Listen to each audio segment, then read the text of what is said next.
Hello, नमस्कार। आप सबका स्वागत है आपकी अपनी दक्षता टीचिंग एकेडमी में। तो आज का वीडियो बहुत ज्यादा इंपॉर्टेंट है उन लोगों के लिए जिन्होंने अभी तक तैयारी शुरू नहीं की है, क्योंकि आपको अच्छे से पता है कि अब मतलब आज का दिन तो ऑलमोस्ट खत्म हो ही गया है। इसके बाद अगर आप देखोगे तो सिर्फ हमारे पास गिन चुन के 7 ही दिन हैं। आज का मिला के तो 7 ही दिन है। अगले शनिवार से तो आपका एग्जाम स्टार्ट हो जाएगा, यानी अगले शनिवार को पीजीटी का एग्जाम होगा और संडे को टीजीटी और पीआरटी का एग्जाम होगा। इस एक हफ्ते के ड्यूरेशन में भी काफी लोग ऐसे होंगे जो एग्जाम क्लियर करने की इच्छा रखते होंगे या उनको एग्जाम क्लियर करना है इस शॉर्ट ड्यूरेशन में तैयारी करके। तो मैंने आपके लिए इससे पहले वीडियो मैंने पोस्ट की थी, मैथ्स का पूरा एनालाइज किया था और मैंने आपके लिए कुछ सर्टेन टॉपिक्स पोस्ट किए थे कि आप अगर उनको भी पढ़ के जाएंगे तो आपका एस्टेट जरूर क्लियर हो जाएगा इस बार। क्लियर। और अभी मैंने रीजनिंग का एनालाइज किया है और मैं आपको कुछ सर्टेन पॉइंट्स या टॉपिक्स बताऊंगी, वो अगर आप पढ़ेंगे तो मेरी गारंटी है 10 में से 10 आपके रीजनिंग में एस्टेट 2022 में जरूर आएंगे। क्लियर। तो अभी हम डिस्कस करते हैं कि कौन कौन से टॉपिक बहुत ज्यादा इंपॉर्टेंट है। मैंने कुछ प्रीवियस ईयर पेपर्स को एनालाइज करके पता किया, मतलब एनालाइज किया है प्रीवियस ईयर पेपर्स को। उसके बाद मैंने ये बिल्कुल फिल्टर करके कुछ टॉपिक्स निकाले जिनमें ये ऐसे टॉपिक्स हैं जो हर साल इन्हीं से क्वेश्चन बार बार रिपीट होते जा रहे हैं। तो अब भी अगर आपने तैयारी नहीं की है तो आप इन कुछ पॉइंट्स या इन कुछ टॉपिक्स को पढ़ के तैयारी करके आप अपने एग्जाम दे सकते हैं और आप 10 में से 10 जरूर लेके आ सकते हैं, क्योंकि मैंने ऑलमोस्ट सारी चीजें कवर की हैं। और स्टिल अगर आप फिर भी कंफ्यूज है कि आप कहां से पढ़े, मतलब अपना एस्टेट रीजनिंग का कहां से पढ़े, तो मैंने अपने चैनल पे एक प्लेलिस्ट बनाया हुआ है एस्टेट रीजनिंग का, आप उसको जरूर देखिए, आपको बहुत ज्यादा हेल्प मिलेगी। अभी अगर आप देखोगे तो मैंने कुछ 7 टॉपिक्स लिखे हैं। आप अपने एस्टेट 2022 में ये 7 टॉपिक अगर पढ़ के चले गए, ये मेरी गारंटी, आपको 10 में से 10 आने से कोई नहीं रोक सकता। सबसे पहला और सबसे इंपॉर्टेंट है आपका कोडिंग एंड डी कोडिंग। बहुत ज्यादा इंपॉर्टेंट है हर साल एग्जाम में, क्योंकि देखो रीजनिंग हमारा सिर्फ 10 नंबर का आता है। क्लियर। और ये 7 टॉपिक है, यानी ये 7 टॉपिक में से आपके क्वेश्चन रिपीट होने के पूरे चांसेस हैं। क्लियर। तो अगर आप देखोगे तो किसी साल में यानी 2017-18 किसी में 2 क्वेश्चन पूछे गए हैं, किसी में सिर्फ 1 क्वेश्चन ही पूछा गया है कोडिंग डिकोडिंग से। क्लियर। तो कोडिंग डिकोडिंग आप बिल्कुल भी मिस मत कीजिए, एग्जाम में आने के पूरे चांसेस हैं। नंबर्स के फॉर्म में भी कोडिंग डिकोडिंग आ सकता है एंड अल्फाबेट्स के फॉर्म में भी कोडिंग डिकोडिंग एग्जाम में पूछा जा सकता है, यानी 2 या 1 क्वेश्चन आने की पूरी संभावना है। क्लियर। उसके बाद जो वेरी इंपॉर्टेंट आता है आपका ब्लड रिलेशन। आप किसी भी हालत में ब्लड रिलेशन टॉपिक को मिस ही नहीं कर सकते हैं। ब्लड रिलेशन में आपके अगर देखोगे तो 3 टाइप के क्वेश्चंस बनते हैं, जिसमें से 2 टाइप हर बार एग्जाम में पूछा जाता है।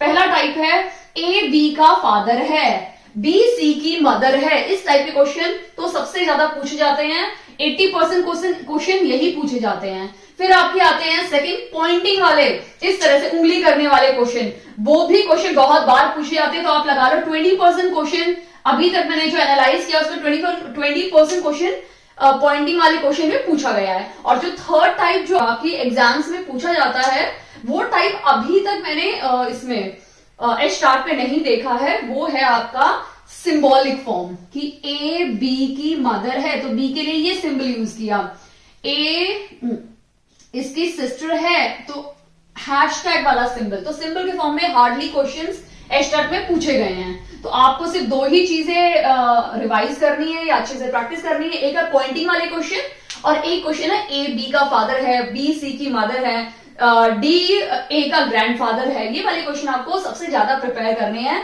और यू कैन एक्सपेक्ट, आप एक्सपेक्ट कर सकते हैं 1 से 2 क्वेश्चन जरूर पूछे जाते हैं। अगर 1 क्वेश्चन पूछा जा रहा है तो ऑब्वियसली बात है ये वाला होता है, और अगर 2 क्वेश्चन पूछे गए तो इसका मतलब 1 क्वेश्चन ये होगा और 1 क्वेश्चन इस साइड से होगा। क्लियर। अब हम नेक्स्ट वेरी इंपॉर्टेंट है आपका डायरेक्शन। बहुत ज्यादा इंपॉर्टेंट है डायरेक्शन के क्वेश्चन, बार बार लगातार पूछे जा रहे हैं, तो 1 क्वेश्चन आप एक्सपेक्ट कर सकते हैं डायरेक्शन से। क्लियर। फिर 4th बहुत ज्यादा इंपॉर्टेंट है आपका सीरीज में भी 3 टाइप से पूछा जाता है। आपको सीरीज दे देंगे तो एक रॉन्ग टर्म बीच में लिख देंगे और पूछेंगे कौन सी रॉन्ग टर्म है। फिर सीरीज दे देंगे और पूछेंगे इसके बाद की टर्म, यानी नेक्स्ट टर्म कौन सी आएगी, वो भी एग्जाम में बार बार पूछा जा रहा है। एंड मिसिंग नंबर होगा, नंबर सीरीज में नंबर लिख दिए, एक मिस कर दिया, उसके बाद नंबर लिख दिए, तो ये जो मिसिंग वाला नंबर है ये आपको फाइंड करना है। क्लियर। सीरीज में ये 3 टाइप से ज्यादा कोई भी एग्जाम में बार बार पूछा नहीं जा रहा है। क्लियर। फिर आता है आपका odd one out. Odd one out, अगर आपकी इंग्लिश काफी अच्छी है, आपकी हिंदी काफी अच्छी है, आपके जीके पे काफी अच्छी कमांड है, आपको बेसिक चीजें काफी अच्छे से आती हैं, आप चीजों को समझ के कर रहे हैं, तो आप ऑड वन आउट जरूर अटेम्प्ट कर सकते हैं। बहुत इजी क्वेश्चन ही पूछे जाते हैं। क्लियर। उसके बाद आता है आपका लॉजिकल सीक्वेंस। लॉजिकल सीक्वेंस का मतलब है आपको जैसे चपाती रोटी बनाने का है कि सबसे पहले हम आटा लेते हैं, यानी एक फ्लोर लेते हैं, उसके बाद उसकी नीटिंग करते हैं और क्या करते हैं, डो बनाते हैं। क्लियर। उस डो के बाद हम क्या करते हैं, उसको रोल करते हैं एंड चपाती बनाते हैं। ठीक है, यानी रोटी बनाते हैं। ये 5 हो गए। अब उनको क्या करते हैं, शफल यानी उल्टा पुल्टा करके लिख देंगे, आपको उसको अरेंज करना है। ठीक है, तो उसे हम बोलते हैं लॉजिकल सीक्वेंस। एक क्वेश्चन जरूर पूछा जाता है लॉजिकल सीक्वेंस में। ठीक है। सीरीज में क्या करते हैं, 2 क्वेश्चन या 3 क्वेश्चन एक ही बार में पूछा जाता है, लेकिन अगर एक रॉन्ग टर्म से है तो एक मिसिंग नंबर के साथ 2 क्वेश्चन आ जाएंगे, एक नेक्स्ट टर्म का आ जाएगा तो एक रॉन्ग नंबर के साथ, मतलब या फिर तो इन दोनों की पेयरिंग कर देंगे, या इन दोनों की पेयरिंग कर देंगे, या फिर इन दोनों की पेयरिंग कर देंगे। 2 क्वेश्चन, 3 तो एक्सेप्शन है, बट 2 क्वेश्चन जरूर पूछे जाते हैं बार बार इससे। ठीक है। ऑड वन आउट में से भी एक ही क्वेश्चन पूछा जाता है।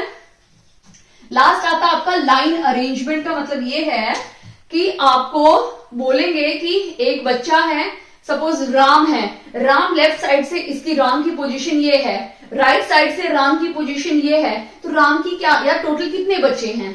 ठीक है। राम के साइड में सीता बैठी है इतने गैप में, या राइट साइड में, उसके लेफ्ट साइड में ये बैठा है, तो उसकी कितनी पोजीशन है। तो इस टाइप से, या फिर आपसे पूछा जा सकता है कि ए बी से बड़ा है, ए बी से बड़ा है, बी सी के बराबर है और सी सबसे छोटा है। ठीक है, यानी सी सबसे छोटा है, ए से भी छोटा है और बी से भी छोटा है।